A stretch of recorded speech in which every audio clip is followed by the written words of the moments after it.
Chapter 182, The Boy and the Crayons 2. Meeting up with Kyle, I told him about the boy and the drawing. He didn't look at all surprised when I reported my findings to him. He took out a paper and showed it to me. I've also found out a similar drawing from one of the children, but it isn't as detailed as the one you mentioned.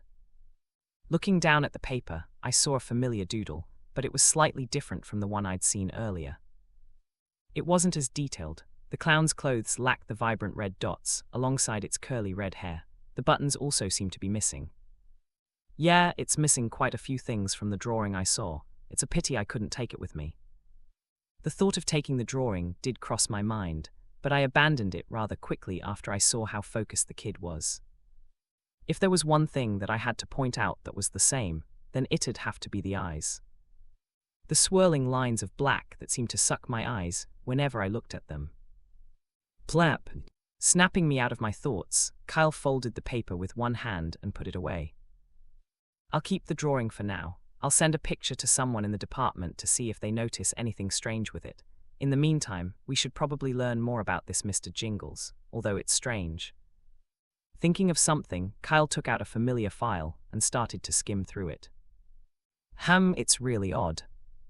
Noticing the frown that was slowly starting to form, I grew curious. What's wrong? Take a look for yourself. Kyle handed me the file. There were many pages and I had already looked through them before. Giving it a quick skim, I didn't notice anything strange with it. The drawings look the same and the layout also looks the same. In the midst of my confusion, Kyle pointed at the file. Where in the files is a Mr. Jingles mentioned? HM. Taking a closer look at the file and skimming once again through all the writing, I found that Kyle was right. Nowhere in the writing was there a single mention of Mr. Jingles. Not once. The report was made not too long ago, about 3 days ago. That was the last time an agent was on the field and reported this. What does this mean? Kyle paused and I swallowed my saliva. What could it mean? The answer was obvious. They've only recently learned about the name, 3 days to be exact. Exactly. The two of us slowly looked at each other, and my stomach started to rumble. I might need the bathroom. You already know where it is. I know. Then, I feel like I'd feel better if I threw up on you. Kyle's eyes widened and he took a step back. Don't you dare. It's coming. He nearly screamed. Clanged. Please come this way. Kyle and Seth are both inside. Kyle and I stopped at the same time, slowly turning our heads to see two familiar faces. Leading them was the matriarch, who stopped for a moment before smiling. Well, I guess nothing's changed since the two of you left. My mouth twitched as I looked at Zoe and Miles. No, wait, rat. Was it rat, or snake, maybe something else? Shit, I had completely forgotten. Rat, snake, it's the same thing anyway. That also didn't matter as I straightened my expression and greeted them. Hello. Kyle followed after as he scratched the back of his head. So you guys made it. Looking at his face, he was probably wondering whether they had seen him run away from me while I threatened him. In hindsight, it did look like he was terrified of me. The fact that it wasn't even over my game but me. That somehow pisses me off. And looking at how the two were staring at me, I could tell that they had probably misunderstood. I couldn't be bothered to correct the misunderstanding. It wasn't anything big anyway. Anyways, it's almost dinner time. Let me go and quickly whip out something for all of you. Cutting through the awkward silence was the matriarch as she headed for the kitchen on the right. Right as she was about to leave, she paused. Oh, while I'm at it, her gaze fell on Kyle and me. Show the two where they'll be sleeping. I know you guys will be staying for a couple of nights. I've already set up everything. She disappeared right after that, leaving the four of us standing in the middle of the play area. In the end, with a small cough, Kyle extended his hand towards the stairs that led to the second floor. Should I show you your rooms first, and then we can talk about the situation? Yeah, that's fine with me. With both the rat/snake/backstabbed, or whatever his name was, agreeing, Kyle proceeded to lead them to the second floor. I followed from behind. At the same time, located on the outskirts of Andoria, Nova Studios was one of the more well-known game development studios in the region. At the moment, in a small office, a man with a pot belly and a receding hairline leaned back in his chair, smoke curling through the air as he took a slow puff from his cigar. Not bad, so you're projecting at least 300,000 sales with this game. Yes, that's our estimate. A man with square glasses and neatly parted hair responded. He was the chief manager of Game Oversight, responsible for overseeing and coordinating the development of all games produced by the department. At the moment, he was giving the CEO a general rundown of the projections for their newest game, Blade in the Dark. It was a newly developed horror action game created by their team, and based on the number of beta players and the overall feedback received, he had been able to put together a solid estimate of how the game was likely to perform. Puff. Taking another drag from his cigar, CEO Malone tapped his fingers lightly across the desk, then broke into a satisfied smile. If we charge about $60 for the game, then we'd be able to make a lot of money with the number of sales. Pulling out a calculator, the CEO punched in the numbers, then suddenly burst into a fit of laughter, the sound echoing through the small office. Good, this will definitely earn me a good bonus from the board. His laughter was hearty, eyes nearly closed beneath heavy lids. After a moment, as if a thought struck him, the CEO suddenly paused. Right, Matthias, about the game developer you told me about, the one who recently released a game that might compete with ours, did he accept the offer? About that. Matthias's expression darkened as he recalled the answer he received from the game developer. He didn't even bother filling in the CEO on it and just sent the reply to him. Check it for yourself. It can't be that bad, it's... The CEO paused mid-sentence, his face darkening as he scrolled through his phone, reading through the message over and over again before his face turned completely dark. Is this serious? Yes. He's lucky I even decided to give him an offer, and yet this is his answer. With a sudden laugh, the CEO's eyes narrowed. I extend an olive branch and you try to take the whole tree. The CEO shook his head, taking another drag of the cigar. The only reason he even considered hiring the game developer was because of the developer's recent hit game. It was poised to compete directly with their own, and after reviewing the numbers, they decided to bring the developer on board and pull the game from the market to guarantee a smoother launch for theirs. In order to do this, they offered him some of the best terms in the company. But who would have thought he'd reject it? Not only that, but also give out such demands. This guy. Fine. The CEO leaned back against his chair, turning his attention towards Matthias. Since he isn't accepting our offer, go ahead and do the thing we usually do. Either way, we were supposed to do it from the start. You just insisted on trying to recruit him. Just make sure his game doesn't bother with the launch of ours. Understood. Matthias nodded, taking his files before quietly leaving. As he did, he shook his head. Pity, what a pity. He was quite talented. This is where you'll be staying. It's nothing fancy, but it should do for you. Kyle showed Zoe to her room. It wasn't anything fancy, just a simple single-bedroom space.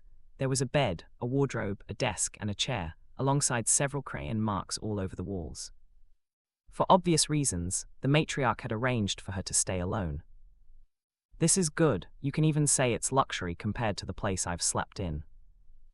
Dropping her luggage, Zoe sat on the bed and patted it a couple of times before nodding in satisfaction.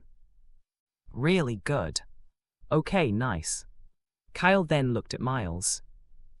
Your room is right next to hers. You'll also have a single room like hers. Oh, as if not expecting this, the rat raised his brow. Kyle reassured him. Yes, don't worry. The matriarch has arranged for you to stay in your own room too. There's no point in you staying with the kids, and there's no place left in Seth's and mine's room. You guys are going to sleep in the same room. The two looked surprised, but Kyle shrugged. We've got a bunk bed. Although we've grown since our younger years, we should still be able to fit. Oh right, as if recalling the fact that Kyle and I were from the same orphanage, Zoe slowly nodded her head. Kyle pulled the chair over to face the bed and flipped it around, sitting on it backward with his arms resting on the backrest. Now that we've settled the lodging, it's about time that we talk about the task. Kyle's expression grew serious, and the atmosphere shifted with it. He plopped several files onto the bed. I'll give you a brief rundown of the situation and what we've managed to find in the time we stayed here. Kyle began to tell the two everything. Thankfully, because the two were already aware of the case, he didn't need to begin from the start. He took out the drawing and essentially told them everything that he had told me. In short, what we've discovered is that the anomaly refers to itself as Mr. Jingles, and so far, only the children seem to know its name and appearance. Why that is, I'm not sure. This aligns with the original report, but there's no guarantee that this information is accurate. That's why it would be most appropriate if we expanded our scope of search to something outside of the orphanage. The room turned quiet following that brief summary of the situation. Zoe and the rat both mulled over Kyle's words, whilst I looked around and noticed a paper and some crayons on the table. Feeling a little bored, I took the paper and a red crayon. Have there been any incidents in the meantime? As Zoe spoke, Kyle shook his head. No reported incidents as of yet. Everything looks to be okay for now. There's no need to contact the guild just yet. All right. Zoe left the discussion at that. On the other hand, I looked at the rat. There was something that I was curious about. Why was he here of all people? While I had been away for quite a while since I had to take care of my game, I didn't think he got close to Kyle in that time. In fact, looking at them now, the two looked and talked to each other like colleagues. In that case, is the reason why he's here, because he's been performing very well recently. I hadn't been keeping up with the situation within the guild, but I wouldn't be surprised if this was the case. The rat was, after all, an extremely talented character. Now that I think about it, both Zoe and the rat are here. Who would have thought? The two characters that came from games that I once worked on. My eyes narrowed slightly. I had been thinking, if the two of them were both characters that came from games that I had once worked on, there were surely going to be more characters. While it was true that I had been busy, I still did try to dig up information on other potential characters. I was left disappointed. Are the two the only characters that will show up, or will there be more? I wasn't sure, but I hoped not. There were a couple of characters that I could think of at the top of my head that I wanted nothing to do with. I'd take the rat over them any day. Anomalies usually come from gates, but each anomaly follows its own set of rules, which is determined by its past and history. Taking into consideration that we're dealing with a clown that deals with kids, that should be our starting point. Kyle once again pointed at the files on the bed, tapping them with his finger. Listening in closely, I couldn't help but nod. This was also what I had found. Each anomaly wasn't random. They all had their own backstory, and their rules weren't set at random. There was a reason for each rule. At least in most cases. While the Twisted Man had its own rules, it's a man-made anomaly. Things should be a bit different for it. Tomorrow morning, some of us will head to the town and ask around about anyone who was once a clown, or anything related to them. It doesn't matter how small the clue is, just find it and we'll roll with it. Kyle began to give out the instructions while I casually listened. The others can stay here to check up on the situation within the orphanage. We'll keep in contact constantly and work together from there. Remember, this is a reconnaissance mission. Don't do anything dangerous unless you have to. Looking around, Kyle eventually stood up. Okay, for now, this is enough. We can talk about it more tomorrow morning. The best thing that we can do now is... Suddenly pausing, Kyle looked at me, and his expression turned weird as his eyes lowered slightly. When I looked at him, I also saw that the others were giving similar looks. What? Was there something wrong with my face? However, looking at their eyes and then the direction of where they were looking, I realized why they were looking at me strangely. Hello. I pulled the crayon back. I was just bored, so... I can see that. Kyle replied, looking at the paper in my hand before shaking his head. Scratching the side of my face, I gave it a quick glance. It wasn't that bad. It was just a small red circle. That was just about it. It's been a while. Looks like the matriarch didn't change much. The place looks exactly as we left it. Leaving the rat and Zoe to their rooms, the two of us headed to ours. The moment I stepped inside, I was greeted by the familiar scent of fresh sheets and the sight of the old bunk bed. At the far end of the room, a large window sat centered on the wall, with a wooden desk positioned just beneath it. Opposite the bed stood a tall wardrobe, with another desk placed off to the side. The one by the window was my desk, while the one next to the wardrobe was Kyle's. For that reason, he also had the top bunk while I had the lower bunk, not that I could have taken the top bunk anyway. I was too sick to have it. Look at this, Seth, our photos are still here. Turning my head, I saw Kyle holding onto a bunch of photos that he had taken out from one of the drawers, and as I drew near him, I could see myself and him in them. Haha, look at you. Kyle showed me one of the photos. In it, I could see my younger self holding onto an ice cream cone, while my entire nose was covered in cream. I still remember that. It wasn't until way later that I noticed. Look, check this one out, haha. Stop it. Looking at some of the photos, even I couldn't help but smile. They really did look silly, and they also brought a wave of nostalgia. Everything was exactly the same as I remembered. So much that I started to wonder if there really were no differences, but soon, the smile faded away from my face. Look at this one, haha. Kyle extended another photo. This is the time when you just returned to the dentist. Look at the face that you were making. Kyle looked like he was genuinely laughing while pointing at the photo. But, looking at the photo, I didn't have it in me to laugh. After all, I wasn't there. There was a chance that Kyle was making fun of me, that he was messing around with me, but looking at him, and seeing his genuine laugh, I could feel that he wasn't joking. But as I stared at the picture again, all I could see was Kyle, 2 fingers raised in a peace sign, his body leaning slightly to the left. He looked slightly older than in the previous photos, teenage years. I could tell from the picture that there was someone who was supposed to be there. But I can't see anything at all. Why was this the case? I looked at the other photos. I could see myself in those. There were no problems with those photos. Then, why did that photo not have me in it? And why was it that Kyle could see it? Is it possible that he's the only one who can see it? What if I show the photo to someone else? Will they react the same? Oh, look at this. Wait. I stopped Kyle before he could shift his attention to the other photos. Feeling him look at me, I licked my lips while pointing at the previous photo. Let me have that photo, it looks quite funny. This one. Yeah. Kyle's eyes narrowed all of a sudden and my heart skipped a beat. Did he notice something? Was this a prank? You're not going to burn this, are you? Kyle moved the photo away from me. Looking at you, there's a high chance that you might burn it since you don't like it. I'm not giving it to you. That's nonsense. What, you think I don't know you well enough? I'm sure you're just trying to burn it because it looks too embarrassing. Well, thinking about it, this really did sound like something I'd do. I won't, I promise. Your promises are worth nothing.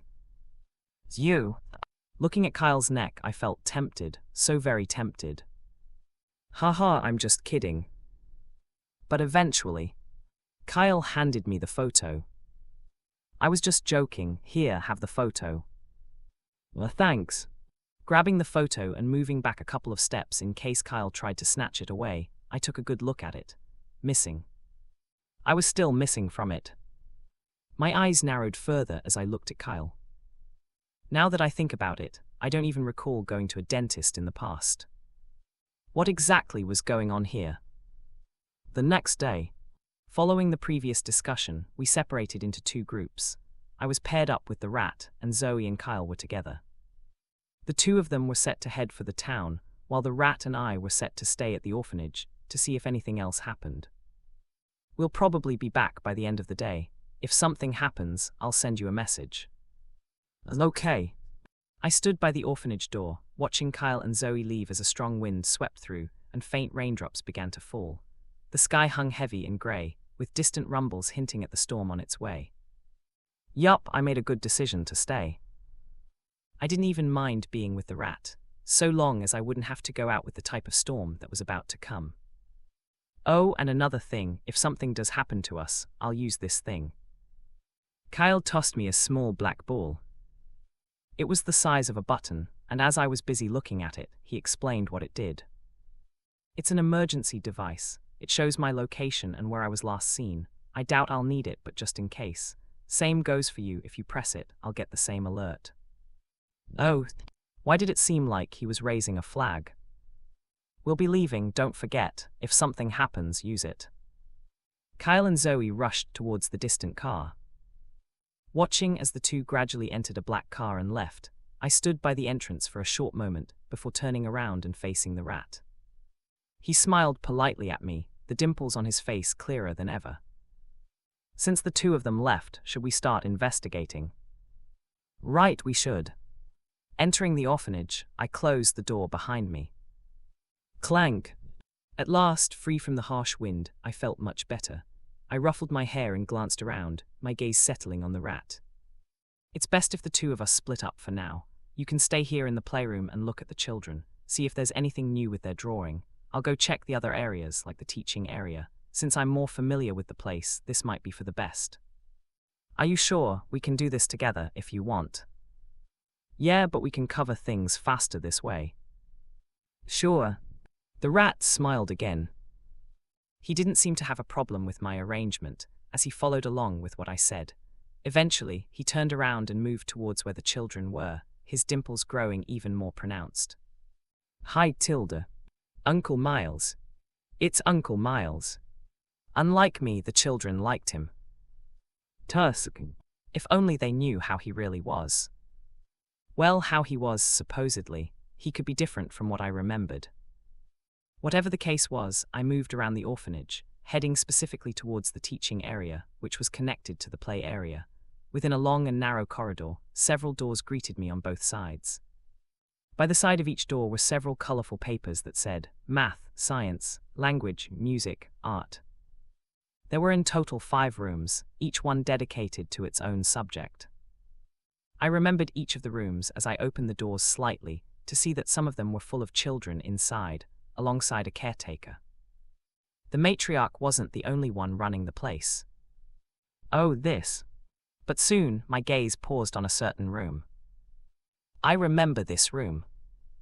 I slowly opened the door to reveal a modestly sized room, a faint musky scent drifting into my nose. The space was dimly lit, with the only light coming from a large window at the far end, where rain lashed against the glass as the storm outside grew fiercer. It's been a while. The music room. This was the very same piano that I used to learn on when I was young. I could still remember the teacher scolding me for not getting my posture correct when playing the piano. In the dim light, several other instruments loomed in the distance, somewhat worn out from time, while scattered papers rustled faintly under the faint breeze that lingered in the room. Looking around, my gaze settled onto the piano. For some reason, staring at it, I felt a sudden urge to play it as I made my way towards it and sat down. Dang! I played the first note, feeling it gently stir in the air. It sounded a little out of tune, but it wasn't anything bad. I was just about to press another key when I stopped.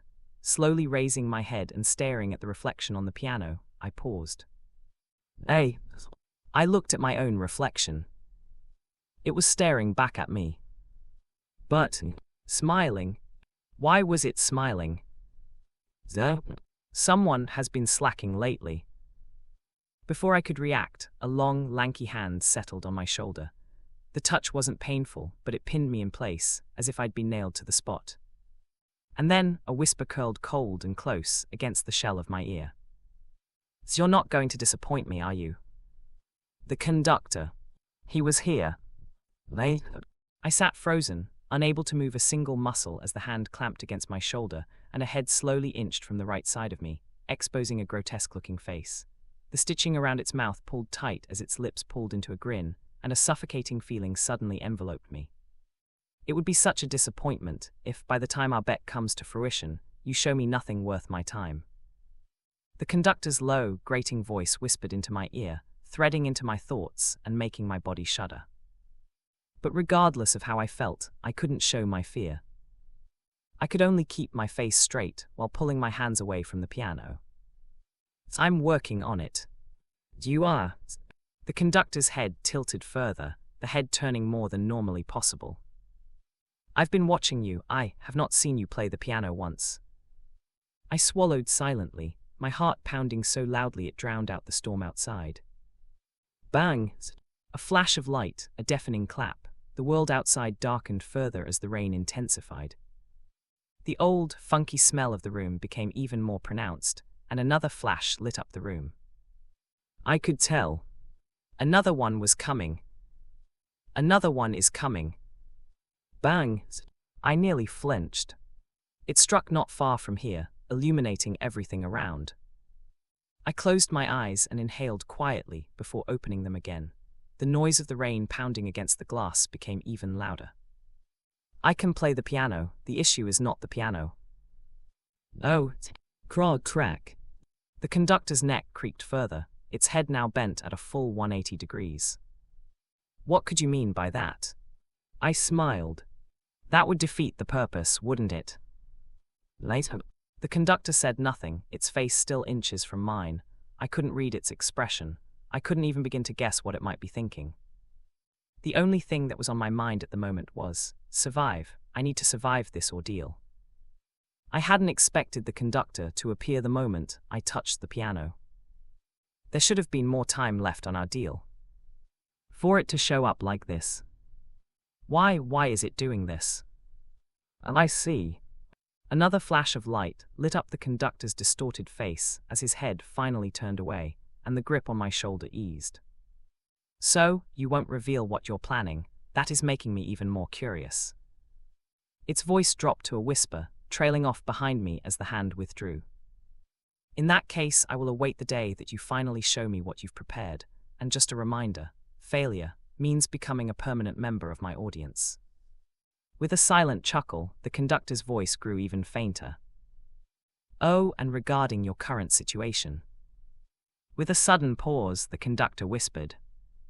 It's all a puzzle. Huh. I spun around, heart racing. A puzzle? What was it talking about? Was it referring to the anomaly I was dealing with? Wait, is it possible that the reason the conductor actually showed up isn't because it's impatient with what I'm doing, but instead because it wanted to tell me the clue? That could it be? Bang! The thunder crashed again, snapping me from my thoughts. When the rumbling faded, only the sound of rain tapping against the window remained. The space behind me was empty. I sat in silence for a long moment before my gaze shifted back to the piano. There, resting on the keys, was a white pair of gloves. What the hell? SCRRR. The crayon scratched loudly against the paper. The boy hunched over it, completely absorbed in his drawing.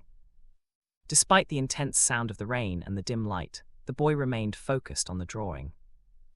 Bang! Thunder crashed. But the boy didn't flinch. SCRRR. He only had eyes for the drawing. Alone on a plastic chair in a quiet room, the boy continued without pause.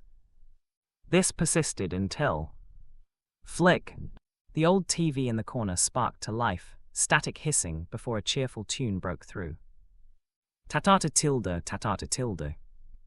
The boy lifted his head, eyes pulling away from the paper for the first time. On the screen, an old cartoon flickered into view. A clown stood facing away, holding a cluster of red balloons. He stood on a road with several houses around. Looking closely, one could see several characters waving at the screen with big smiles on their faces. Are you ready? A high-pitched, squeaky voice echoed from the TV. The boy dropped his crayon and nodded. Good. The clown bounced in place, its back still turned. Mr. Jingles is here, tilde. Mr. Jingles wants to play tilde a play we shall. Still dancing with its back facing the TV, Mr. Jingles raised its foot to the side, displaying its red boot. Mr. Jingles says, tilde, what is this? Boot. The young child replied. Correct. Another happy tune began to play as Mr. Jingles danced once more. Mr. Jingles says, tilde, what is this? It extended its hand to display its white glove. Glove. Correct. Wow, you're such a good boy, Chris. Tatata tilde. The tune played again, the clown laughing and jumping once again. Staring at the TV, the young child similarly smiled, the flashing of the TV reflecting within his large pupils. Mr. Jingles says, tilde. Entranced by the TV, the young kid described everything that Mr. Jingles pointed at. Mr. Jingles says tilde. Hey. Mr. Jingles says tilde. Nose. Mr. Jingles says tilde. Clothes. Mr. Jingles says tilde. Stripes. Slowly but surely, the kid described everything that Mr. Jingles pointed at. It was clear from a glance that this wasn't the first time that the kid had played this game, and slowly, Mr. Jingles finally turned around, its body bobbing up and down as it covered its eyes with both hands. Are you ready for the final round? Oh yes. The boy nodded slowly, the tune softened. Mr. Jingles smiled wider, the red paint stretching unnaturally far across its face. Mr. Jingles says tilde wah. The voice cut off mid-sentence. The smile on its face slowly started to fade, contorting in the opposite direction. The room grew colder as a strange tension filled the air. The boy stared, confused. But then, flick! The TV turned off, and shortly after, a figure walked in. Chris! Seth stepped into the room, eyes scanning until they landed on the boy, still seated in the corner, staring at the blank screen. Before him was the same drawing of Mr. Jingles. But this time, Seth noticed something. The eyes. The boy had yet to draw the eyes. I guess that's a good thing, those black eyes were rather creepy. Sighing, Seth moved forward and bent down a little to stare at the kid. Hey Chris, everyone is in the main hall, do you want to? Mr. Jingles. The young boy cut through Seth's words, his head slowly turning to face Seth to reveal his almost detached gaze. Light flashed from the outside window. He is not happy. Seth blinked. What? Before Seth even had the time to process it, from the back of one of the plastic castles in the room, a red balloon slowly floated. The kid's voice echoed once more. Mr. Jingles is angry. Bang! The child's voice slid softly into my ear as I stared at the balloon hovering in place. It was red, unnervingly red, and the longer I looked, the more a slow, creeping chill settled over me. Outside, the tapping of the rain seemed to slow down, each drop unnervingly loud in the silence that filled the playroom. Something is definitely wrong. I could feel my stomach rumbling and my hands tingling. SCRRR. Looking down, the kid had once again resumed doodling on the paper. He started to circle the area around the eyes with the black crayon, twirling it over and over again, forming the usual spirals of black that made up the clown's eyes. The balloon floated silently above as a flash of white lit the room. Bang! A thunder pierced through the silence shortly after, as I looked around me, trying my best to remain composed while looking around the room in search of some clues. Anything. However, regardless of how much I looked, I couldn't find a single thing. Crouching down, I leveled with the boy. Chris! I called out his name. But, SCRRR. The child ignored me, focusing his entire attention on the drawing in front of him. He continued to circle the area around the eyes, almost as if entranced. Chris! I called out again, but yet again, I received no response. You said Mr. Jingles is angry. Can you tell me why he's angry? SCRRR, SCRRR. The kid's hand grew faster and faster, the white parts of the eyes slowly getting covered, making the eyes entirely pitch black. A weight pressed on my chest. And then, he stopped. Slowly, he raised his head and looked at me, his brown eyes meeting mine. The world turned quiet in that moment. Just me and the small kid, and my breath gradually started to thin out. His lips parted. I waited, breath caught in my throat. Maybe this was it. Maybe he'd say something, anything that made sense of this. I wanted to know why Mr. Jingles was mad. Perhaps I could figure out some sort of clue. Something. But I am hungry. I stared at him, momentarily stunned. A sigh slipped out, all right. I stood up once more. Let's go, the matriarch has already prepared food for everyone. The kid didn't wait for me before getting out of his chair and moving out of the room. Hey, wait. I was just about to follow him when I found myself drawn to the drawing. I had been so focused on the eye that I hadn't noticed there was something in the usually blank background. A TV. Slowly my head raised and my eyes stopped at the TV. It was currently switched off, and even as I got closer to check if there was anything wrong, I didn't notice a single thing. Strange. I reached for my glasses, then hesitated. Memories of the twisted man flashed through my mind. I pulled my hand back. Once Kyle comes back and he's with me, I'll use the glasses. I'd feel much better if he were with me. At least, if Mr. Jingles did show up, Kyle would be present to protect me. Seth, lunch is ready, Seth. The matriarch's voice echoed faintly down the hall. I tore my eyes from the TV and slipped the drawing into my pocket. I planned on giving this to Kyle later. Seth. Coming. Let's go over here. Shit, this rain is crazy. Kyle and Zoe pulled their jackets tighter around themselves as they ducked under the bridge-like archway of the small pub to shield themselves from the rain. Stopping there, Zoe looked at Kyle. Be kind and stop the rain. Huh. Just use your time thing and get the rain to stop. That would be a waste, though. You're the one who forgot the umbrellas in the car. Right. Kyle had no retort there. He had indeed been the one to forget the umbrellas. The rain wasn't even that bad before, but it had somehow intensified over the course of the past hour. Taking out his phone, Kyle sighed. I also don't have a signal for whatever reason. Same. Zoe tilted her phone in Kyle's direction. The two looked at each other for a few seconds before turning to look at the pub. The light inside flickered warmly, and through the circular window above the dark oak door, the silhouettes of several figures moved in and out of view. Should we go in? Zoe suggested as she looked at the rain outside. I don't think things will calm down anytime soon. Might as well go in and ask the people here if they know something. Yeah. Kyle was of the same opinion as he reached for the door handle and pulled it down.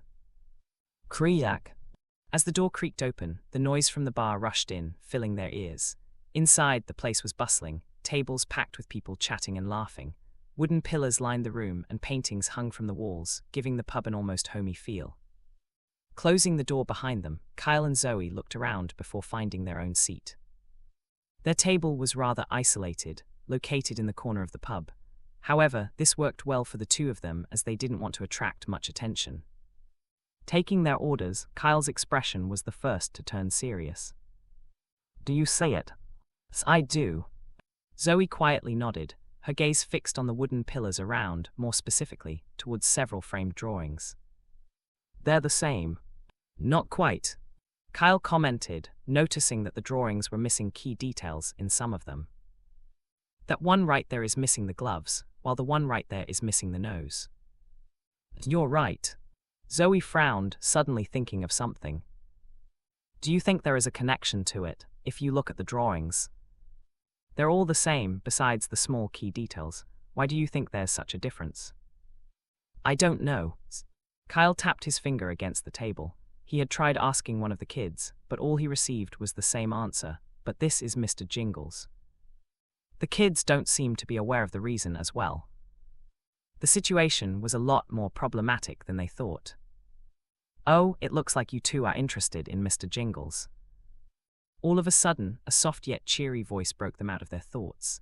Lifting his head, Kyle saw a young girl with blue eyes, soft yellow hair tied in a ponytail, and a fairly fit body holding onto a wooden tray carrying a couple of drinks as she slowly placed them down.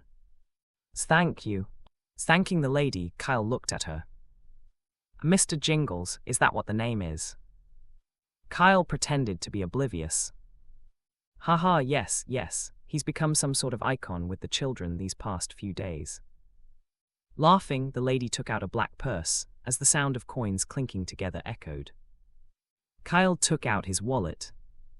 I see, no wonder the sketches appear like that, so it's a kid's character. Yes, but I've never seen him before. I think it's something the children saw on TV or somewhere else. Oh, any idea which channel? No, not at all.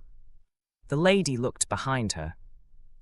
As you can see, I'm quite busy myself. I don't really have time to check on what the kids do.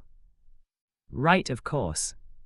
Chuckling, Kyle opened up his wallet and handed the lady a couple of bills. But is there anyone else who has seen it besides the kids? I'm actually quite curious about this, Mr. Jingles. Taking the bills, the lady thought for a moment. In the past, no, but in the past couple of days, there have been some people who have talked about it in this pub. Something about them seeing strange things and their TVs not working. Kyle and Zoe looked at each other, their expression changing subtly. Who was it? Who was it? Right. As if finally recalling, she snapped her fingers. I think it's Mr. Shingles from a couple of blocks away on Newway Street, 42. He should know. Wait, customers, your change. Keep it. Kyle and Zoe moved the moment they heard the information. Without wasting a single second, they left their table with their drinks full and headed towards the street that the lady mentioned. The rain poured even harder the moment they went out, the air blowing strongly in their direction. However, with a single wave of his hand, everything around Kyle stopped, and the two moved around the town, finally stopping before a certain building.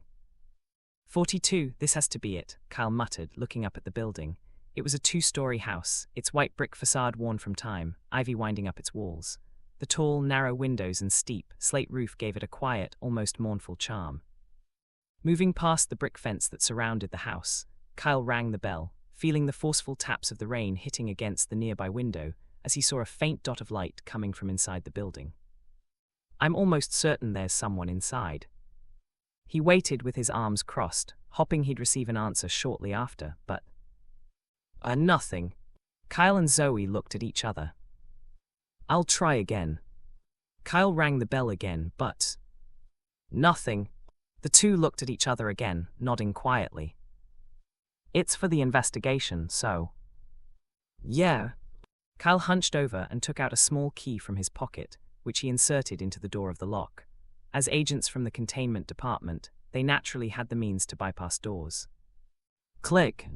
Turning the key, the door unlocked, and the two came in. BZZZ, BZZZ. The first thing they noticed upon entering was the static sound of the television coming from the living room as the two quietly entered the place, their bodies tense and ready to sprint into action at any second. Neither made a sound while walking in, moving past the small corridor that led to the living room. Eventually, the two turned the corner of the corridor, granting them a glimpse of the living room. The moment they did, their faces changed. BZZZ, BZZZ. Mr. Jingles says tilde. BZZZ. Silence. Following a faint voice, the surroundings grew silent. The static from the TV crackled through the silence of the living room, echoing like the soft buzz of a mosquito. Kyle and Zoe stopped at the sight of the TV, their bodies growing tense. Though the screen was filled with static, a faint image flickered through, an old town rendered in a cartoonish style, painted mostly in shades of yellow. Figures appeared beside the houses, smiling and waving directly at the screen. The two stood like that, staring at the smiling and waving figures. BZZZ. The image reflected across their pupils as the TV continued to buzz. Tap, tap, tap. The rain tapped. BZZZ. The TV buzzed. Kyle and Zoe stood in silence, staring at the TV as though entranced. And then, Mr. Jingles says tilde take a step. A soft voice whispered in their ears. Both Kyle and Zoe took a step. Mr. Jingles says tilde take another step. Kyle and Zoe took another step. They were moving closer to the TV. The people smiling on the TV were smiling even more. Mr. Jingles says tilde take anoth. Shit. The first to snap out of it was Zoe. Flicking her head towards Kyle, she snapped her finger, and a bright light flickered in his eyes. Kyle snapped out of it right after. What the H? Illusionist decree. Just one word was enough to make Kyle realize the gravity of the situation as he stopped looking at the TV. Looks like we're dealing with an ELCID class at the very least. The BAU's classifications were Sigil, ELCID, Mailers, Thrall, and Kermite. Sigil was a classification given to anomalies that were considered to be harmless or non-threatening. From the moment a victim appeared, the class would automatically move up to ELCID. That looks to be the case, a powerful one at that. Zoe answered grimly while keeping her gaze away from the TV. Anomalies of the illusionist decree specialized in illusion and mind manipulation. They were usually the trickiest ones to handle. Kyle hesitated for a moment before turning to look at the TV. Why? Just snap me out of it when necessary. I need to observe more. Zoe clenched her teeth, but decided to oblige with his request. This was how Kyle usually was. Although he usually looked cool-headed, he was the craziest of everyone she knew. BZZZ. Listening to the buzz of the TV, Kyle looked at the figures in the screen. He moved to the right. Their eyes followed. He moved to the left. Their eyes followed again. Kyle's eyes narrowed, and the light of the TV reflected in his pupils. Zoe, make sure you record all of this. I will send the file back to the guild. It's already doing that. Zoe replied while holding her phone ahead and recording Kyle. Okay. Nodding his head, Kyle proceeded to move left and right again. Zoe picked all of this up with her camera while carefully keeping her eyes away from the TV. A thought occurred to her then. Zoe, what is it? Stopping, Kyle turned to look at her. I think I've figured something out. And what is it? Her breath paused in that moment. For whatever reason, Kyle's expression made her feel uneasy. No, they are watching. HM. Kyle tilted his head, pointing at the screen. What are you? Mr. Jingles and his victims. Breathing deeply, Kyle finished. They're watching us. Found anything? Nothing, just a few more drawings. Hearing the rat's answer, I wasn't disappointed. It wasn't like I had found much as well. The only thing I did get was a drawing. In essence, the same as the rat. You also didn't find much. Nope. I showed Miles the drawing that I had gotten earlier. Same drawing and, well, I found a balloon, a red one, but I didn't detect anything strange coming from it. It's in the playroom. A red balloon. The rat's brows furrowed for a short moment before eventually relaxing. I guess we were both pretty unlucky. Right. I wasn't really sure about that. I felt that the more I found, the more unlucky I'd feel. After all, that would suggest the anomaly was targeting me, which was anything but nice. With a smile, Miles looked at me. In that case, let's keep looking around. I'll spend more time with the kids. Since you know the layout of this place better, you can try looking in those areas. I was thinking the same thing. Okay, good luck. Good luck. Bidding the rat good luck, I stared at his retreating back, feeling a weight on my chest alleviate a little. There was just something about him that always kept me on edge. With his bowl-cut air and dimples, he looked completely harmless, but just the way he spoke and looked always made me alert. Is it because I'm referring too much to the game? I don't know, but I'd like to spend as little time as possible with him. Turning in the opposite direction, I decided to head for the basement area. The orphanage had 2 floors, the first and second floors. However, it also had a basement, which was fairly large. I planned on going there to see if I could find anything, since I wasn't able to find much during the entire time. I wish I could just use my glasses. That would make my life so much easier, but I'm afraid that something might happen. How long until Kyle and Zoe come back? Looking at my phone, I checked for any new messages, but saw that there was nothing. Turning to look at the windows, watching the heavy rain lash against the glass and the distant rumble of thunder roll through the air, I felt a strange, creeping discomfort settle in. I might have a feeling that they might not be able to make it back today. The time limit for the quest was 2 days. 1 day had already passed. In that case, something big will be happening very soon. I felt my breath slow down at the realization as I clenched my phone tightly. If Kyle and Zoe weren't going to show up today, then I knew that I couldn't afford to delay using the glasses. My chest tightened at the thought, but I knew that I didn't have much of a choice. Just in case, I'll text Kyle and see if he answers. The text was brief. I just said, "Where are you? Are you getting back?" I hoped to receive an answer quickly, but even as I waited a couple of minutes, I received no response from him. My heart sank. He could also be on his way back. He did have a car. Ah, shit, whatever, let me see how the game is doing. Have the sales increased? In order to get my mind off the matter, I decided to check the sales of the game. A day had passed since I had last checked it. At the rate it was going, I expected the sales to have increased by a lot. Opening the doc app, the first thing I did was go to my own page and open up the sales page. But, sales 61,037. The result that I saw left me shocked. This was a lot lower than I previously thought. I stood in silence for a brief moment before I smiled bitterly. I thought that the sales would reach 100,000 because of how fast it was previously growing, but I guess I was hopping for too much. I scratched the side of my face. This certainly did manage to get my mind off the Kyle matter. This is actually still really good. I've already done about 3 times better than my first game. The only reason I felt slightly disappointed was because of the first day's sales. My expectations shot through the roof. However, if I were being realistic, this was already an extremely good result. Although it did feel kind of weird that the sales dipped by so much after the initial momentum. Now that I think about it, the main reason why the game was selling so well is because of the video that came out. Opening my chat log with Jamie and finding the link to the video, I quickly pressed on it. Sorry, the video has been deleted.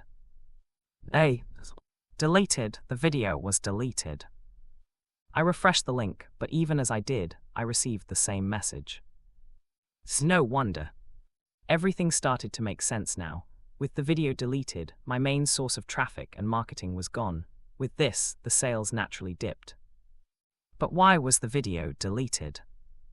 Let me ask Jamie. It wasn't like I had a problem with it. Thinking about it, the video was quite embarrassing. Perhaps the guy who made it got embarrassed after a while and deleted the video on impulse. That's a bit of a pity, but it's not like I don't understand. In that case, I should hurry up and develop the multiplayer feature. That will give the game a good boost. I wasn't disheartened. Realizing the reason why the sales had stalled, I felt a lot better. And soon, I received a message from Jamie. The video has been deleted. This is news to me. Let me talk to Idris about it. Sure. I replied rather quickly, feeling satisfied. Jamie was quite reliable. Pulling the chat away, I looked at my chat with Kyle. He had yet to answer my message. Strange, he usually replies rather quickly. Is he that busy?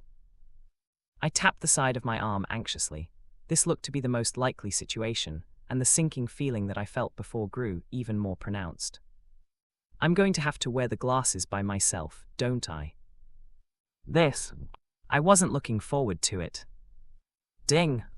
Just then, pulling me out of my thoughts was a chime, and when I looked back at my phone, I was surprised to see that it was a friend request. Idris. I blinked slowly before suddenly recalling. He's the one who made the video. I accepted the friend request and was prepared to say hello when. Ding! I didn't delete my video. Someone flagged it and it got taken down. I'm trying to get it reinstated, but it's taking longer than usual. The sudden text froze me in place, leaving me at a complete loss. What did he just say? I deleted my greeting and got to texting. You were flagged by who? How? I don't know. I was hoping that you might know. Me? How in the world was I supposed to know? I have no idea. None at all. Usually, only major companies have the power to take down a video this fast. Have you done anything lately that might have put you on their radar? No, I paused mid-text, suddenly recalling something. Wait, it can't be them, right? Pursing my lips, I deleted the message and wrote a new one. I recently rejected a job offer from Nova Studios. Could that be it? Nova Studios. The chat paused for a few seconds until I saw a typing bubble on the screen. The message took longer than the previous ones to load, as Idris seemed to have gotten an idea. So it's them. The studio has gained a reputation recently for false flagging rival games when they're about to launch a new game. Seeing how there's a new game coming from them in the next week, it makes even more sense. Given how your game was recently doing very well on doc, I can assume that they falsely flagged my video in order to reduce the momentum of your game so that when theirs comes out, they'll be able to take over the horror section completely. Yes, looking at the other content that was made about your game, it looks like several other smaller creators are facing the same problem. Reading Idris's message, I was left stunned. How was this even allowed? No, I shouldn't even be surprised. Be it this world or the one before everything changed, shit like this always happened. It's not like the studio that I was a part of didn't do this shit. I just never thought I'd be on the other end of this bullshit. It had been quite a while since I had felt this annoyed. Tightening my grip on my phone, I took a couple of deep breaths before looking at the new message from Idris. I will try my best to fight back the claim, but do not hope for too much. I will keep you updated if I get something. This was the last message that Idris sent me. I stood in silence for a few minutes before eventually putting my phone away and sighing. What a mess.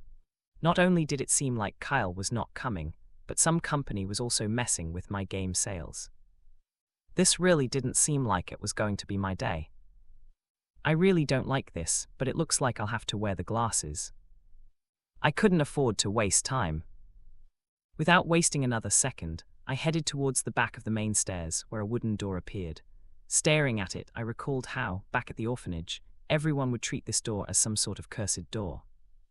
One that would lead to the scary basement. In short, everyone avoided this area. Naturally, I also avoided this place. I think I've only been to the basement once before, and that's because I had to. I also remember puking back then. Shaking my head, I reached for the knob of the door and gently turned it. Click! The moment I opened the door, a metallic, dusty smell hit my nose. The space beyond was shrouded in darkness, and only the beam from my phone's flashlight let me make out the wooden stairs leading down into the basement. Even at a glance, I could see the shapes of numerous boxes below, their shadows flickering across the walls as I moved my phone around. Well, I can see why I used to be so scared of this place. Taking a step down, the stairs creaked under my step, and I moved down slowly, moving down until I finally saw the switch and flipped it open. Click. Or at least tried. Looks like the light is busted. Shaking my head, I moved the torch around. The basement wasn't very big. It was about the size of a medium-sized room. While there were boxes littered around, there were also a lot of shelves that contained all sorts of things. From tools to toys that I remembered playing with since young. There was a lot of stuff. Looking around, I felt a little overwhelmed by the sight as I stretched my back. I know I'm supposed to be looking for clues to the anomaly, but I don't think I'll find anything here. The main reason I went here was for another reason. To see if I could learn more about the Seth that was here before me. Was his life exactly the same as the one I remembered, or were there differences between us? Where should I start? There were quite a lot of boxes scattered around, so I didn't really know where to start. However, in the end, it didn't really matter. I'll find out eventually. Crouching down towards the nearest box, I looked through the items that were inside. A teddy bear, a whistle, long red shoes, mini car. Overall, most of it was just useless junk. Many of the toys were broken, and pulling them out only stirred up clouds of dust. Cough, maybe I should have worn a mask. Covering my face, I pushed my hand into the box and skimmed through everything before moving on to the next box. Surely there must be something in here that the matriarch has left that belonged to me. There weren't many things that I owned in the past. Because of the cost of my medicine, I hardly had any toys, and even then, most toys were shared amongst the children. There were a couple of books that I read, but I didn't see how those books would be of any use to me. In that case, what I needed to find was something else. Something more personal, but that was the problem. I had no idea what that thing was. Am I just wasting time? Pausing and looking around, I moved the flashlight around before checking the time.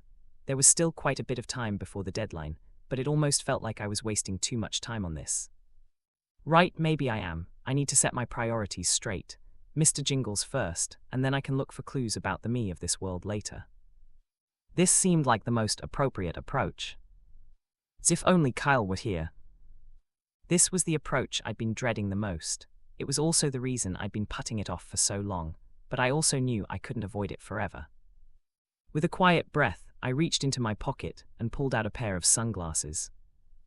At first glance, they looked like an ordinary pair of sunglasses, but the moment I put them on, everything around me shifted to a deep blue hue, and a sudden, biting cold shot through my body, making me shudder.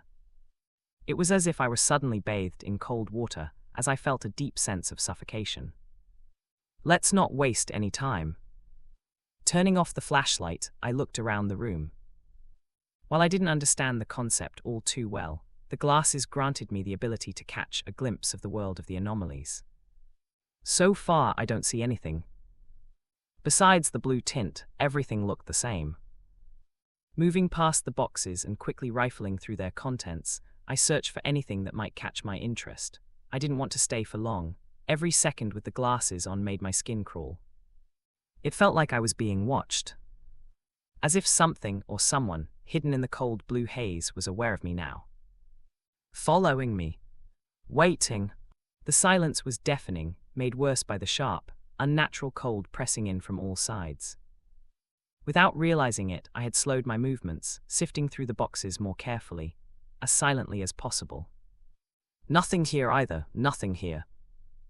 The more I looked, the less I found. There was nothing the glasses picked up. But it wasn't as though I didn't expect this.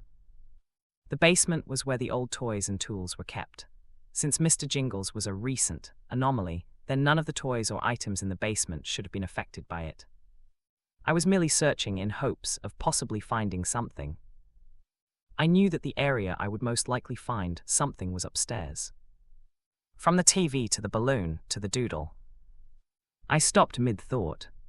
Doodle, that's right. I had almost forgotten about it. Without wasting a single second, I reached for my pocket and retrieved a certain doodle I had taken earlier. I had been planning on handing it to Kyle in order to have him check for anything, but since he wasn't here, I wanted to see if I'd notice anything with the glasses. Let's see. Unfolding the paper, the all-too-familiar doodle appeared. From the badly drawn wig to the red nose, the long red shoes, the gloves, the spotted clothes, everything was the same. It almost looked like there was no change at all. But the eyes. Instead of the swirling void of blacks, there were no eyes at all on the clown. How could this be?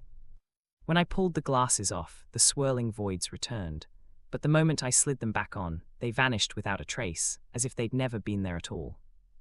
What could this mean? I mused deeply, trying my best to piece everything together. Peace. I was suddenly reminded of the conductor's previous words. It's all a puzzle.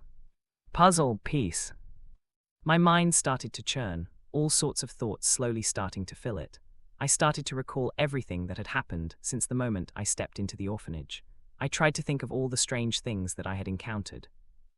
Anything that could. Squeak, squeak. A sudden squeaking sound jolted me out of my thoughts, like that of a small rubber horn. It seemed distant, almost buried in the silence, but the moment it reached my ears, a wave of dread took over. Slowly, I turned my head to the door of the basement. Bathed in the warm light of the first floor, the door stood open, but the comforting glow did little to ease the dread creeping up my spine. In that moment, I felt it, vividly, the approaching presence. One that became even more apparent as a shadow cast over the open door, elongating with each second, displaying its curly hair and tall figure. Squeak, squeak. The horn blew again, this time louder. I heard it clearly this time, and I snapped out of it. Shit. Before things could get any worse, I pulled the glasses away, stumbling back as I took several deep breaths while bumping against one of the racks behind me, knocking some things over. Bang! High. With heavy breaths, I looked around me, feeling the biting cold fade alongside the presence. I felt much more at ease knowing this as I closed my eyes and recovered my breath. That was Mr. Jingles. I knew that it was now aware of my presence. However, given how I had yet to see the "You have been haunted" notification, I was also aware of the fact that it hadn't yet seen me. It had only felt me. This was good. As for now, I'll need to be more careful the next time I use the glasses. I knew that I would have to use them again soon. I felt dread at the thought, feeling my stomach rumble as a result, but I could only suppress the feeling for now as I lowered my head and started cleaning up after the things that I had dropped. At the same time, I started to think about what I'd have to do next. If I search with other people around, what will the result be? Will I expose them to danger? Will it haunt me directly? How would it work? And what exactly are the rue? HM. Stopping mid-thought, I picked up a small bottle. This. Picking up the bottle, it looked rather familiar. Wait, isn't this the same bottle of my medicine? No, wait, this is my medicine. I recognized the typical orange color and plain label from miles away. This was definitely my pill bottle that I took when I was at the orphanage. I shook the bottle, but it was empty. The label was also a little faded, but it was still readable as I looked at it. I could see my name written at the bottom of it too. This brings back memories. I laughed, squinting my eyes to get a read of the label better. Lume. I tilted my head, it was really faded. Luminol. This sounded about right. This was indeed the medicine that I currently took for my disease. It was something that I had acquired from the cyst. I suddenly froze, my eyes widening as the realization dawned on me. Wait. I looked at the label again, unable to hide my shock. These weren't the pills that I used to take when young. I didn't use luminol. My mind stirred in all sorts of ways. I was having a hard time processing the information, but before any of that, looking around me, I took the bottle and left the basement. I'll give it a better look outside. For now, I need to leave this place. Recalling the events from a moment prior, I felt that this was the most appropriate course of action. My movements were stiff as I ascended the stairs, each step landing with a sharp, echoing thud in the silence. The beam of the flashlight coming from my phone trembled slightly as I kept it fixed ahead, its narrow glow pressing against the darkness. Taking small yet repetitive breaths, I looked ahead. Towards the door where the shadow appeared, and for a moment, my steps paused. It can't see me anymore, I'm not wearing the glasses. I clenched my teeth and continued. But was it really not looking at me? It could just be standing in front of me, watching me. It was just that I couldn't see it. I licked my lips, feeling the anxiety building up from deep within me. However, that faded quickly as I soon managed to find myself out of the basement and onto the first floor again. Clank! Closing the door behind me, I wiped the sweat on my forehead before going to the second floor and heading to my room. Hi. It was only there that I relaxed and sat down on my bed. Taking out the bottle again, I stared at the faded label. It's luminol. My hand shook. How does this make any sense? I was well aware of the medicine that I took. It was called Menxelanes. Luminol, on the other hand, was the name of the medicine that I bought from the system. In fact, it's the same. I took the bottle from the system and held it beside the one in front of me. Aside from the yellow tint of age and the fact that it wasn't empty, the bottles looked identical. How is this possible? I could hardly contain my shock. Is it possible that these aren't my old pills but someone else's? No, that's not it. Looking at the label again and seeing my name written there, I was certain that these were mine. But in that case, is it possible that the matriarch knows about my condition, about the fact that I have a cognitive shard? But even if she did, how did she manage to get her hands on these pills? As far as I was aware, these pills weren't something that could be bought. In fact, it didn't even seem like Kyle was aware that such pills existed. Wait, given that I used to take these pills, how is Kyle not aware of what they do? In fact, how does he not know what my condition is? Kyle was aware that I was sick. This was something that I was well aware of. However, given my previous interactions with Kyle, I also knew that he wasn't aware of the fact that I had a cognitive shard. Something is off, something is extremely off about the situation. Fiddling with the bottle in my hands, I felt my heartbeat rapidly increase. Bar thump. Each thump felt louder than the last, and a steady ringing sound echoed inside my mind. I sat like that for what felt like forever, but when I snapped out of it, I realized that only a few seconds had passed. I was practically drenched in sweat at this point, the back of my shirt feeling slightly cool as I hid the bottle under my bed. The only person who knows about the bottle is the matriarch. I should observe her better later. Maybe even find some time to ask. The obvious solution was to ask her, but at the same time, I felt rather hesitant about it. It felt like I was prying open a Pandora's box, one that was never meant to be touched, but if I wanted answers, I had no choice. But not now. I took a deep breath, trying my best to calm myself down. Even though I was dying with curiosity, I knew that this wasn't the time for me to dwell on this stuff. Mr. Jingles. The goal of the mission was to find Mr. Jingles. I thought back to when I wore the glasses and almost spotted the anomaly. Indeed, the mission would be over once Mr. Jingles appeared, but the same would be true for my life. Furthermore, I knew that things weren't that simple. But maybe they were.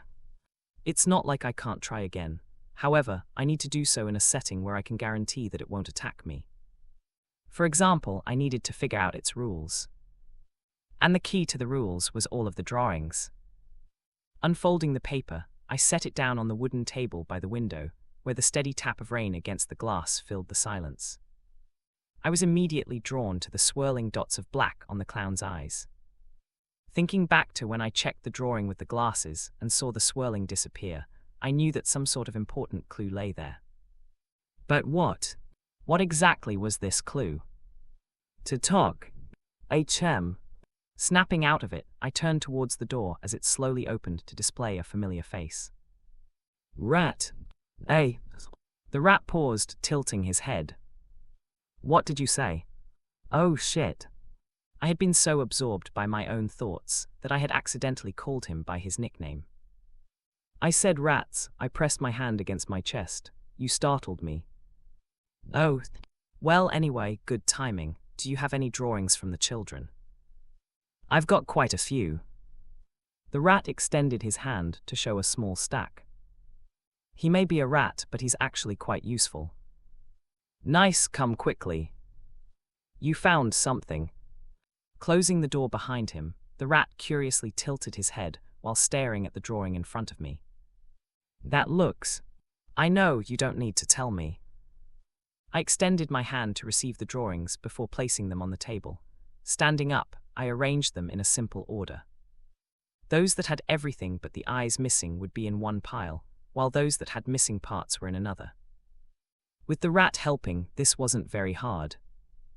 Okay, so it looks like we have 4 completed and 7 non-completed. I put the completed drawings on the side while memorizing the names of the children who drew them in my mind. At the same time, I looked at the non-completed ones. What are you trying to do? The rat asked, still seemingly at a loss about what I was trying to do. I didn't answer and just arranged the drawings. This one is missing a button, but has everything else. This one over here is missing the shoes and the button. This one over here is missing just the button. This one is missing the shoes, button, and the balloon. Zaha. Eventually, however, I found it. The pattern. You found something. As the rat's curious voice rang, I quietly nodded. Yes, I have. I looked at the drawings while gently arranging them from least completed to most completed. Eventually, once I did, I looked at the rat.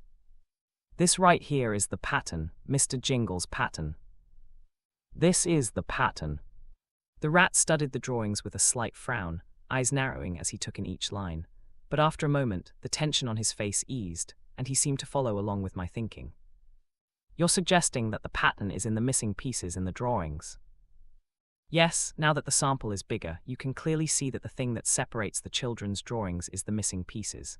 However, don't you also notice how the things that are missing are all the same? In the same pattern. Missing button, missing button. Here, look at these 2.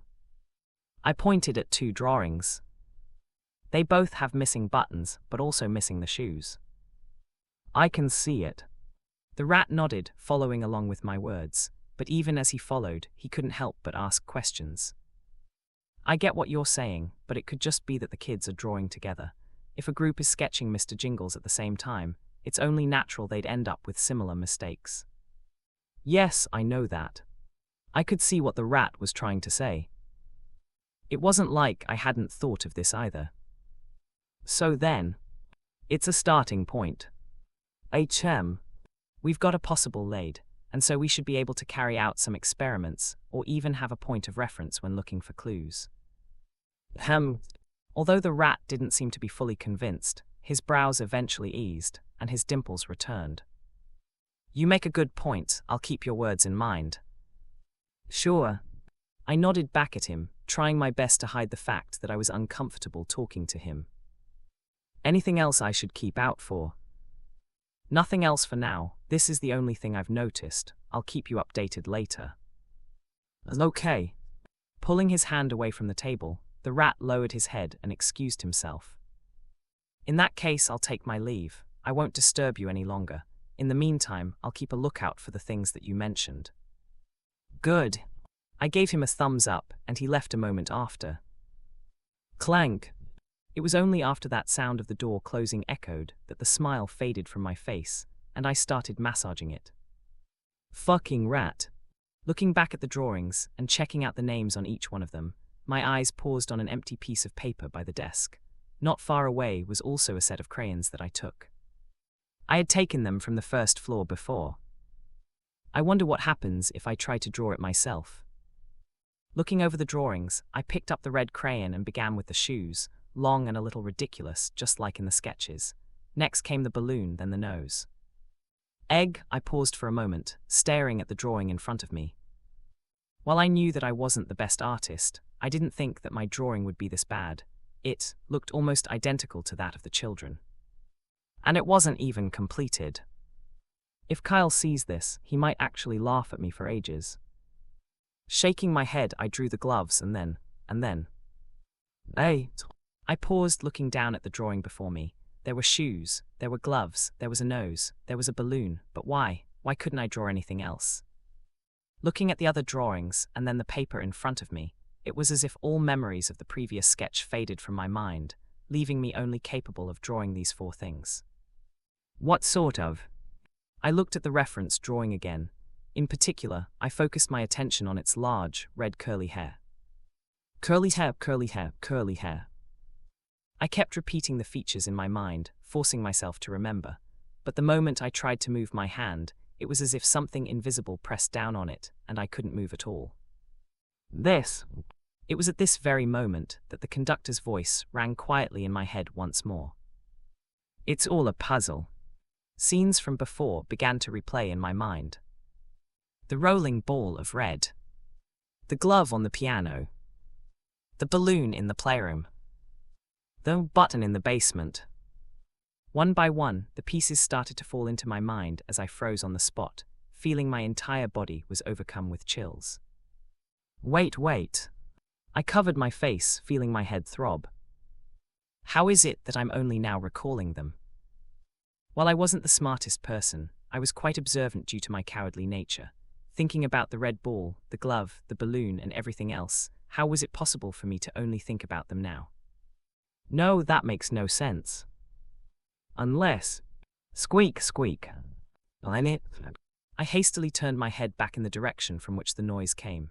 However, all I saw was the empty room behind me as the rain poured down with more intensity.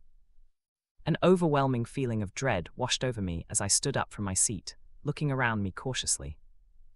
My stomach silently rumbled while I held my breath, trying my best to make as little sound as possible. Squeak. The squeaking sound echoed again. It was right outside the door. I could see its shadow slowly starting to elongate from the small gap of the door, and I felt my breath leave my body. Squeak. The squeak echoed again, my hands tensing further as I opened the shop in front of me, while also getting ready to call the Dreamwalker and Mile. Eventually, the doorknob moved. I grew even tenser. And then... clank! The door opened and a figure came in. It's her. I had just begun to act when I stopped. Blinking my eyes and staring at the approaching figure, I paused. Rat. And what? The rat stopped by the door, frowning. My mouth twitched as I mumbled. I mean, rats, did I scare you again? Yes, but because I heard squeaking sounds coming from the door. HM. The rat looked behind him. Squawking sounds, I didn't hear anything and I was right outside the door. I know. Anyways, I forgot something. The rat made his way into the room and looked around before finding his phone. It was on the table next to mine. This. He showed it to me. I forgot my phone. Oh, that made sense. However, I couldn't think properly. I was still thinking about what had happened a few moments prior, but when I felt the rat slowly start to head out of the room, I snapped out of it and pressed my hand against his shoulder, Wait. HM.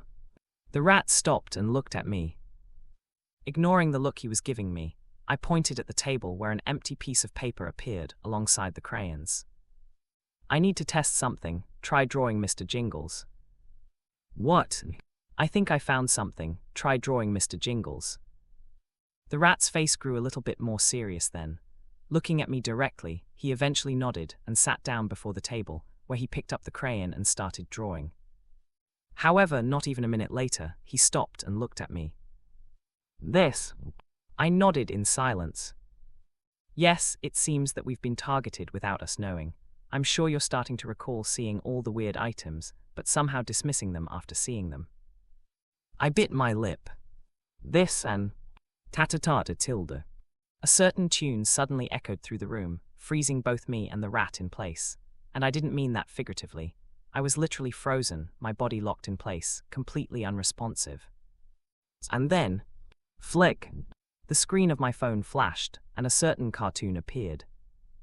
Ta-ta-tat tilde. A merry tune suddenly played out of the phone, drowning out the tapping of the rain outside.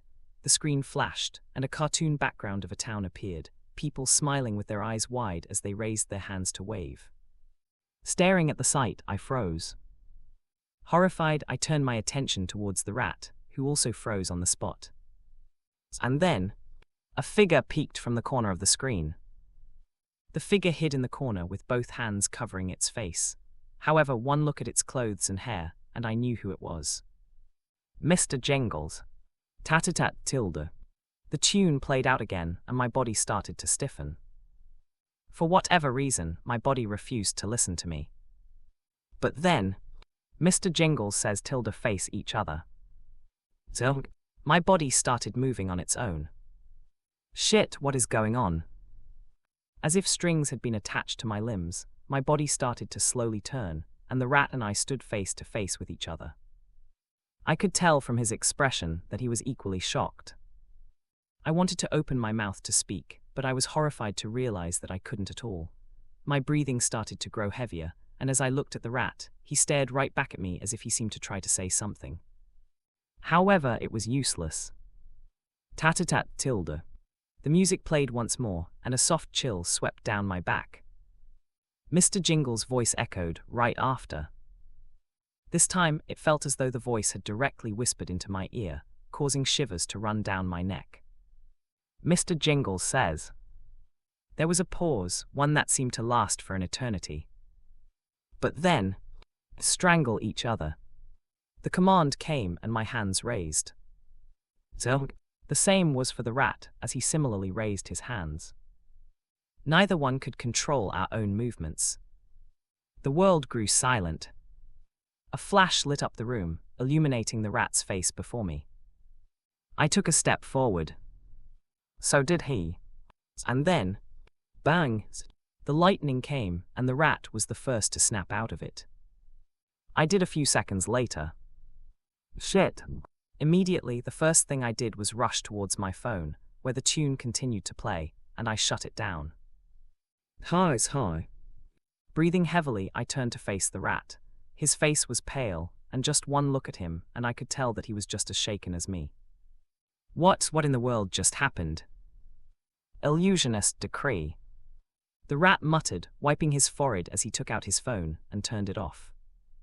Mr. Jingles is of the illusionist decree. That, if you have any electronics, it's better if you shut them off.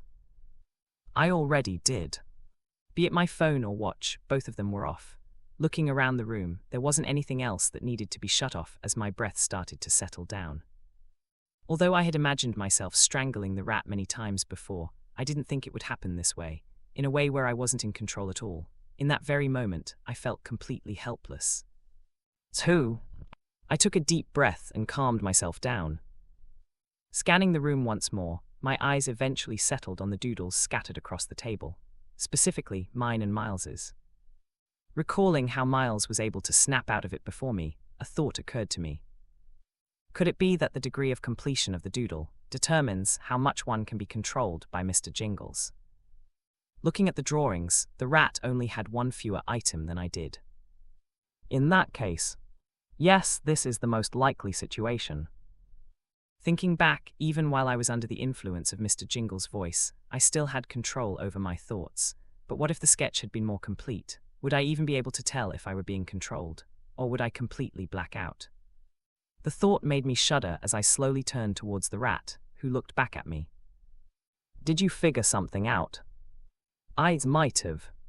Pointing to the drawings on the table, I began explaining my thoughts and conclusions. The rat listened intently, nodding at several points until eventually, a smile tugged at his lips, his dimples appearing once more. "You're quite smart." "Oh, thank. It's no wonder the section chief likes you so much." Later. I didn't really know how to reply.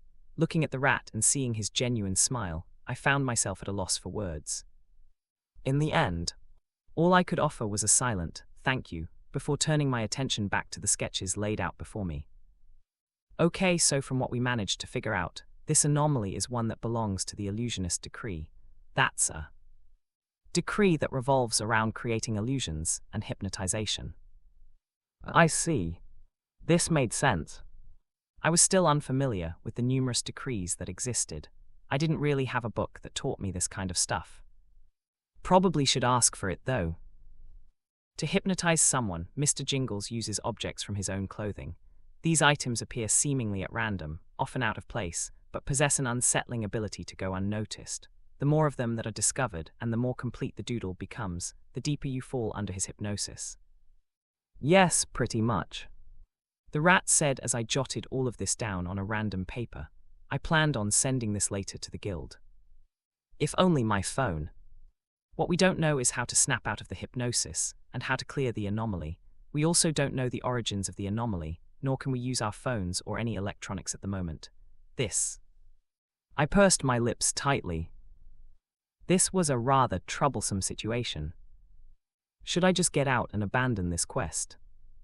There was no real penalty for me abandoning the mission. The only thing I would lose would be the potential 500,000 SP that I could earn from this quest. No wonder this is a third-order mission. Of course, it wasn't going to be an easy mission. Standing in silence while leaning on the wooden table while both of my knuckles pressed against it, I stared blankly at the drawings before me, trying to think of a way to clear the current situation. However, regardless of how much I thought about it, I couldn't quite find a solution. Turn off all electronics in the house. I don't think it's that simple, but it might be worth a try. If Mr. Jingles used electronics to hypnotize people, then so long as I shut them down, I'd be able to stop it from controlling me. But were things really so simple? I thought for a moment before pulling out the quest window again. Ding! Quest activated. Difficulty 3rd order.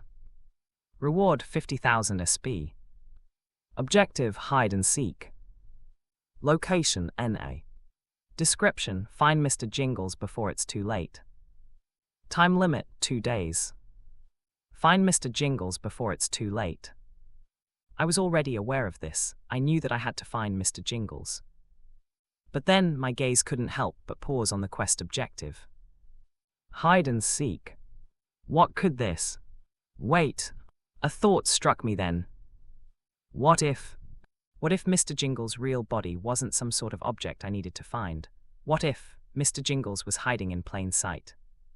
What if Mr. Jingles was one of the staff or the children? My breath paused.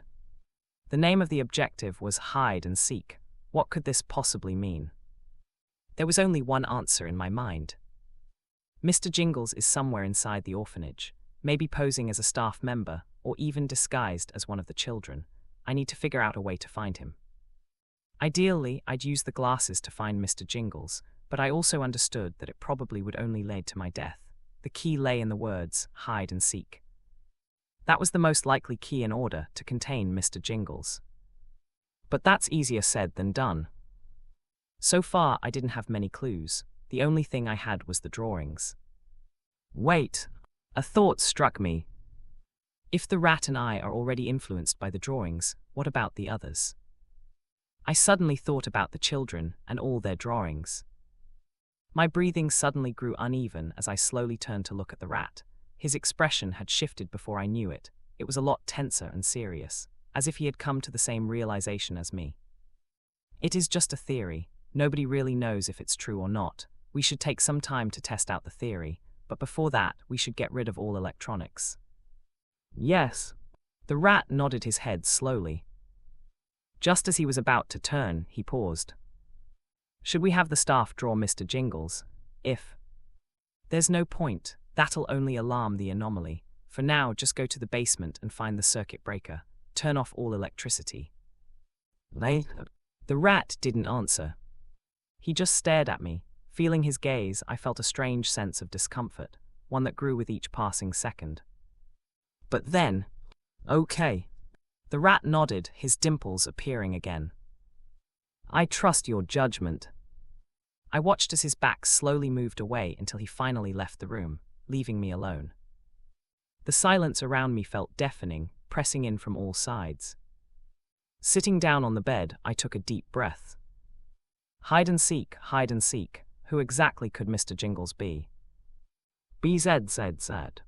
The static of the TV continued to buzz in the background as Zoe stood alongside Kyle, staring at the phone in her hand. There were 2 videos. One was of her and one was of him. They took turns staring at the TV, gradually slipping into a trance. In that state, they managed to uncover a few things. I'm surprised you lasted even less than I did under the hypnotization. Kyle commented while staring at the video of Zoe staring at the TV. His comment prompted her to frown. What, are you saying that I should last longer? No, not really. Kyle awkwardly scratched the back of his head. I'm just saying that I'm usually better at this type of stuff. I'm just surprised by how much you've improved. I haven't improved. Zoe commented honestly while looking at Kyle. Either you've gotten worse, or for some reason, the hypnotization affects you more than it does me. LHM. Kyle's brows furrowed as he fixed his gaze on the recording. More specifically, the background on the TV that displayed the numerous people inside, all stiffly waving their hands in his direction while staring at him. He felt a sinking feeling in his stomach as he tore his gaze away from the phone. HM, what are you doing? Zoe watched in confusion as Kyle walked over to the stand beside the sofa, where a particular picture frame sat. His expression shifted subtly as he looked at it, then he turned and held it out to her before she could say a word. Look at this. The frame depicted a middle-aged man with thinning hair at the top, a pot belly, and a rather unique mustache, one that curled at the tips. What is, eh? Zoe was confused at first, but a few moments later, her expression shifted as something clicked in her mind. She quickly pulled out her phone and stared intently at the people seated in the background of the cartoon. Shit. Yes. Kyle put the frame down, looking at the phone screen and pointing towards a certain character. If I'm not wrong, the man that we've been looking for, he's right here. Later. Zoe bit her lip as she looked at the cartoon and then the frame. While one was a cartoon and the other wasn't, the features were uncanny. There was no denying that they were the same person, and seeing the forced smiles on their faces, she was even more certain. That's one of our leads gone. I know. Kyle replied, similarly at a loss. At the same time, he turned off his phone. He had a feeling that Mr. Jingles couldn't just control TVs. What now? We've lost our lead. Should we go back to the orphanage, or should we report this to the guild? I've already done that. I've yet to receive a reply. What? Zoe frowned. The guild was usually fast with this type of stuff. For them to not reply so quickly, something was odd. This is a bit annoying. I've also yet to receive a reply from them. I asked them to find any information regarding clowns on this island. Oh, don't worry about that. Kyle replied. I've also asked them. There's nothing concrete. There's no history of clowns in this town, not even ones that showed up at parties. There isn't. Zoe was a little surprised. In that case, how come there was a clown anomaly? Do you think that it comes from another island? I doubt it. Kyle replied. Something like this would have been reported in the past. I believe it comes directly from this island. It's just that. Kyle paused for a moment, his brows furrowing. It's just that I don't understand how it suddenly formed. Nobody truly knew how anomalies formed. This was one of the greatest mysteries of Earth, and the reason why the BAU was formed. One of the main speculations was that anomalies formed due to the mist's influence, seeping into the minds of certain individuals who died and were filled with resentment. Others speculated that they were man-made. Nobody truly knew the answer, but if there was one thing that they were both aware of, it was the fact that all anomalies had a past. What could Mr. Jingles' past be? Logically speaking, it should be that of a clown. However, there is no history of clowns here. In that case... Kyle's brows knitted together in deep thought as he fixated on the recording, replaying it repeatedly. The flickering images reflected in his pupils, and after a slow blink, his eyes began to widen with realization. What? Startled, Zoe looked at Kyle as she saw him hastily take her phone. Wait, what? Here. A moment later, Kyle flipped the phone over to show her a certain article. We've been looking at things the wrong way, Zoe. Kyle tapped on the article. Rather than a clown, what we should have been focusing on is the cartoon, the past that we've been looking for. It's right here. Carter James, from a nobody born in Sire Island, to Best Animation Award winner of the year. An animator, that's what we should have been looking for. It felt as if the air had been sucked out of the room. For a fleeting moment, the temperature dipped and the TV grew static. Both Kyle and Zoe tensed. However, the reaction lasted for a fleeting moment before fading. Why didn't I think about it before? Zoe muttered while staring at the phone screen. It seemed obvious in hindsight, but they had been so fixated on the image of a clown that they'd completely overlooked one of the most glaring signs. The cartoon. It doesn't matter anymore. See if there's anything more about this guy. Give me the phone and I'll check. All right, but be careful. I'll keep mine off while you navigate. Kyle's strategy was simple. Since using the phone was necessary, but also dangerous, he planned to alternate between himself and Zoe. That way, if one of them fell under the effects of the hypnotization, the other could help snap them out of it. There were, of course, issues with this strategy. For one, the TV was still on. That was also a source of hypnotization. Secondly, he wasn't familiar with the rules of hypnosis. For now, he could only assume it was electronics, but what if it wasn't? Kyle was extremely alert as he watched Zoe grab the phone and search for the name of the cartoonist on the guild database. While it didn't contain detailed information on individuals, it did provide general profiles for nearly everyone in the world. That was only natural, given that the guild database was sourced directly from the BAU. To some, it seemed like a massive breach of privacy, but it was a necessary measure the BAU had implemented to effectively combat the anomalies.